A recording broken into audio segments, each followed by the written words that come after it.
Hello welcome to सीखे English. आज हम सीखेंगे काइंड्स ऑफ सेंटेंसेस के बारे में और मैं उम्मीद करती हूँ कि आपके लिए बहुत हेल्पफुल साबित होंगे। अपनी इंग्लिश को इम्प्रूव करते जाएं। हम रोजमर्रा की जिंदगी में हम 3 तरह के जुमलों में बात करते हैं। I am going to the market. Can I come with you, sister? All right, you can come with me. Come, Rosh, do you want to go as well? I shall not go to the market as I have to complete my homework. जैसे सारा ने कहा, I am going to the market, यानी सारा market जा रही है।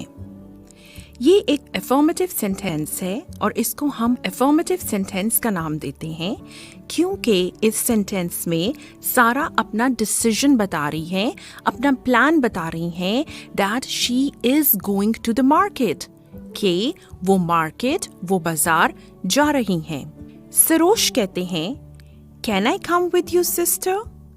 यहाँ पर सरोज एक परमिशन मांग रही हैं सारा से, अपनी बहन से, कि क्या मैं आपके साथ आ सकता हूँ? ऐसे जुमले को हम इंट्रोगेटिव सेंटेंस कहते हैं जिसमें हम किसी से सवाल पूछ रहे हैं या किसी से इजाजत ले रहे हैं और इंट्रोगेटिव सेंटेंस हमेशा क्वेश्चन मार्क के साथ एंड किया जाता है। सारा कहती हैं, all right, you can come with me.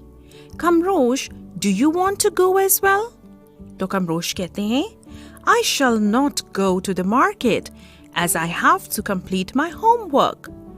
कमरोश ने कहा, I shall not go to the market, यानी कमरोश मार्केट नहीं जाना चाहते। Not go, ऐसा जुमला जहां पर not या no का इस्तेमाल किया जाए उसको हम नेगेटिव सेंटेंस कहते हैं, यानी हम उस काम को करने में राजी नहीं हैं, हम वो काम नहीं करना चाहते। अफर्मेटिव सेंटेंस क्या है?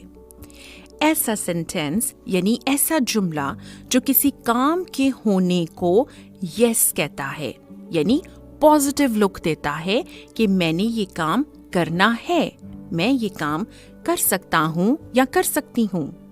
नेगेटिव सेंटेंस एक ऐसा जुमला होता है जिसमें हम नो का एलिमेंट शामिल कर देते हैं, यानी हम किसी काम को करने के लिए राजी नहीं हैं, हम कहते हैं मैं ये काम नहीं कर सकता या नहीं कर सकती। Now what is an interrogative sentence? Interrogative sentences ऐसे जुमले होते हैं जिनमें हम किसी से कोई सवाल पूछ रहे होते हैं, जैसे व्हाट इज योर नेम? आपका क्या नाम है? और व्हाट इज योर नेम जो है उसके आगे हम क्वेश्चन मार्क लगा देंगे तो वो एक सवालिया जुमला बन जाएगा।